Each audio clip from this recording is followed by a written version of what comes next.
नमस्कार दोस्तों, स्वागत है आपका हमारे चैनल आचार्य जागेंद्र मिश्रा में। दोस्तों, अगर आप अपनी लाइफ में कुछ नया सीखना चाहते हैं तो चैनल को सब्सक्राइब जरूर करिएगा। कृष्ण जन्माष्टमी पर घर ले आएं यह एक चीज़, छप्पड़ फाड़ बरसेगा धन, इतना पैसा आएगा कि संभाल नहीं पाएंगे। दोस्तों, भाद्रपद महीने के कृष्ण पक्ष की अष्टमी तिथि को कृष्ण जन्माष्टमी मनाई जाती है और इस दिन भगवान श्री कृष्ण का जन्मोत्सव यानी कि जन्म हुआ था। और इस बार कृष्ण जन्माष्टमी 30 अगस्त को जन्माष्टमी मनाई जा रही है। और दोस्तों, इस दिन व्रत भी रखा जा रहा है। इस दिन विशेष रूप से भगवान श्री कृष्ण मुरारी की पूजा की जाती है। इस दिन पूजा पाठ भगवान श्री कृष्ण के जन्मोत्सव के रूप में किया जाता है, क्योंकि मध्य रात्रि में भगवान श्री कृष्ण का जन्म हुआ था, इसीलिए इस समय उनका जन्मोत्सव मनाया जाता है। उनके लिए पालना सजाते हैं। कहते हैं कि इस दिन व्रत रखने से भगवान श्री कृष्ण निसंतान दंपति को संतान का सुख देते हैं। भगवान श्री कृष्ण उनकी समस्त मनोकामनाओं की पूर्ति करते हैं। तो इस दिन तमाम तरह के प्रयोग भी किए जाते हैं। सुख समृद्धि पाने के लिए भगवान श्री कृष्ण उनके जीवन में धन की मुश्किलों को दूर करते हैं। और यहाँ तक कि किसी भी तरह का कोई भौतिक सुख सुविधाएं चाहिए मनुष्य को, तो वो भी भगवान श्री कृष्ण की कृपा जरूर प्राप्त करें। और इस दिन प्राप्त होती भी है, क्योंकि जब आप भगवान श्री कृष्ण की पूजा करते हैं तो जीवन में प्रेम बढ़ता है, सुख बढ़ता है और आनंद बढ़ता है। और ये जो आनंद देने वाले हैं कृष्ण मुरारी, वो परमानंद भगवान श्री कृष्ण ही है। इस दिन चूँकि इस दिन जन्माष्टमी के पहले ही आप अपने घर ले आएँ कुछ खास वस्तुएं, या फिर आप जन्माष्टमी के दिन भी ले आ सकते हैं जो भगवान श्री कृष्ण को बहुत प्रिय है। आप पहले से ही घर ले आएं, ये बहुत आवश्यक है। और इस बार यह जन्माष्टमी कृष्ण जन्माष्टमी 30 अगस्त 2021 को मनाई जा रही है, क्योंकि जब आप उनकी पूजा करेंगे, उनको मनाएंगे, तो उस समय इन वस्तुओं का होना जरूरी है। तो भगवान श्री कृष्ण को मनाने के लिए ऐसी 5 चीज़ें हैं जो आपको घर में जरूर लाना चाहिए। सुख समृद्धि लेकर आती है ये चीज़ें, और ये चीज़ें खुद भगवान श्री कृष्ण ने युधिष्ठिर से कहा था। तो चलिए जानते हैं। पहला है चंदन। घर में चंदन का होना हमेशा ही शुभ माना जाता है, क्योंकि जिस घर में चंदन होता है उस घर में राहु एक्टिव नहीं होता। राहु वहाँ के रहने वाले लोगों को हानि नहीं पहुँचाता। चंदन सभी देवी देवताओं की पूजा में यूज किया जाता है। तिलक लगाने से शांति मिलती है। जी हाँ, और भगवान श्री कृष्ण को आप अगर तिलक लगाते हैं चंदन का, तो मन भी आपका प्रसन्न रहता है और भगवान श्री कृष्ण की कृपा भी आपके ऊपर जरूर बरसती है। दूसरा है वीणा।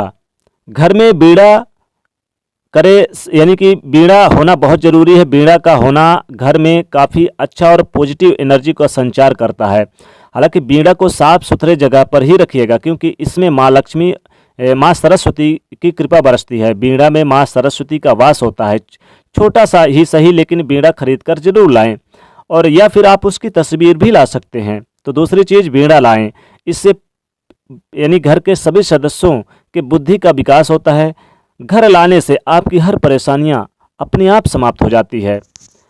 तीसरी वस्तु है, आप भगवान श्री कृष्ण को यानी कि जन्माष्टमी पर ले आएं मोर का पंख। मोर का पंख भगवान श्री कृष्ण जी को अत्यंत प्रिय है, इसलिए जन्माष्टमी पर, कृष्ण जन्माष्टमी पर जरूर घर ले आएं मोर का पंख। मोर का पंख अगर आप अपने पूजा स्थान पर रखते हैं तो धन की कमी कभी नहीं आती है। अगर कोई रोडपति भी है तो करोड़पति बन जाता है, और इतना पैसा आता है कि संभाल नहीं पाता वो व्यक्ति, और गरीबी घर का रास्ता भूल जाती है। यानी कि मोर का पंख कृष्ण जन्माष्टमी के शुभ अवसर पर अगर लेकर आएं तो जीवन में तमाम सुख सुविधाएं प्राप्त होती है, अनेक प्रकार के लाभ होते हैं। भगवान श्री कृष्ण की कृपा सदैव आपके घर में बरसती है। तो आप चाहें तो आप मोर का पंख 2 भी ला सकते हैं। एक मोर का पंख पूजा स्थान पर रखिए, भगवान श्री कृष्ण जी को अर्पित करिए।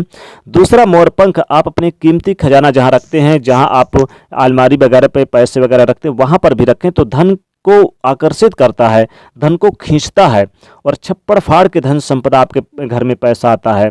तो आप 2 मोर का पंख लाएं तो ज़्यादा अच्छा रहता है। अब यहाँ पर देखिए, तीसरी वस्तु है मोर। चौथी वस्तु आपको लाना है बांसुरी।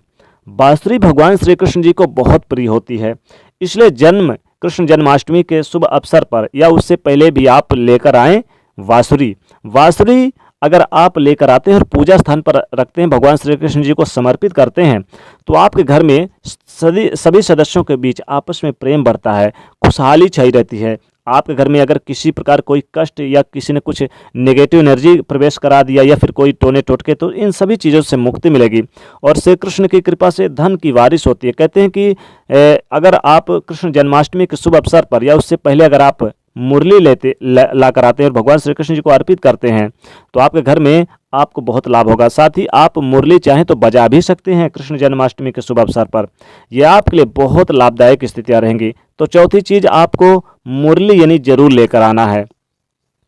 पांचवी चीज़ है आप चक्र सुदर्शन।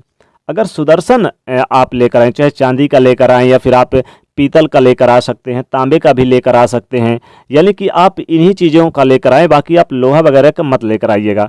तो आप ये सारी चीज़ें लेकर आए और अपने पूजा स्थान पर अर्पित करें भगवान श्री कृष्ण को कृष्ण जन्माष्टमी के शुभ अवसर पर या उससे पहले, तो जीवन में धन की कमी कहीं भी नहीं होती और खूब धन बरसता है, छप्पड़ फाड़ के धन संपदा आता है। धन के जो स्रोत होते हैं वो आपके घर में बनने लगते हैं। अगर आपके घर में नौकरी, बिजनेस, व्यापार, किसी तरह की समस्या है तो उन सभी समस्याओं से मुक्ति मिलती है। अब चूंकि देखिए, पांचवी वस्तु हो गई सुदर्शन यानी कि चक्र। अब आप एक चीज़ और लेकर आएँ, आप चाहें तो पीला वस्त्र यानी पीताम्बर भी लेकर आ सकते हैं। पीताम्बर लेकर आएँ और भगवान श्री कृष्ण जी को अर्पित करें। पीताम्बर यानी कि पीला रंग का होता है कपड़ा, उससे आप अगर पीताम्बर लेकर आएंगे और अर्पित करेंगे तो कहते हैं कि जी आप यानी कि इस दिन अर्पित करने से आपके जीवन में कभी भी निराशा हाथ नहीं लगती है, गरीबी आपका साथ छोड़ देती है, जीवन में खूब धन संपदा आता है। तो ये सारी चीज़ें अगर आप लेकर आएँ तो जीवन में लाभ होता है। शंख भी लेकर आएँ, शंख भी अगर आप लेकर आएँ भगवान श्री कृष्ण जी के यानी समक्ष आप उस दिन बजाएं और उन्हें अर्पित करें, तो कहते हैं कि जितनी दूर आपके शंख की आवाज़ जाती है आपको उससे कई हजार गुना यानी कि अधिक आपकी ख्याति बढ़ती है, मान सम्मान की प्राप्ति होती है, जीवन में सुख सुविधाएं प्राप्ति होती है। आप चाहें तो इस दिन आप पीतल या फिर चांदी के बने या फिर आप तांबे के बने यानी कि गदा भी लेकर आ सकते हैं। ये सारी चीज़ें लेकर आने से भगवान श्री कृष्ण बहुत प्रसन्न होते हैं। तो कृष्ण जन्माष्टमी के शुभ अवसर पर जरूर ये चीज़ें लाएं और अगर इन चीज़ों को आप नहीं लेकर आते तो इनमें से एक भी चीज़ लेकर आए। ध्यान रखिएगा, ये जितनी चीज़ें हमने बताई है 5, 6, 7 चीज़ों में से एक भी चीज़ अगर आप घर लेकर आते हैं तो छप्पड़ फाड़ बरसेगा धन, पैसा घर से भर जाएगा और रोडपति भी हो जाएंगे, करोड़पति, और इतना पैसा आएगा कि आप संभाल नहीं पाएंगे। तो दोस्तों, वीडियो को लाइक करें और कमेंट में जय श्री कृष्ण जरूर लिखें। साथ ही इस वीडियो को आप ज़्यादा से ज़्यादा शेयर करें और चैनल को सब्सक्राइब करें, बेल आइकन को प्रेस करें। जय श्री कृष्ण।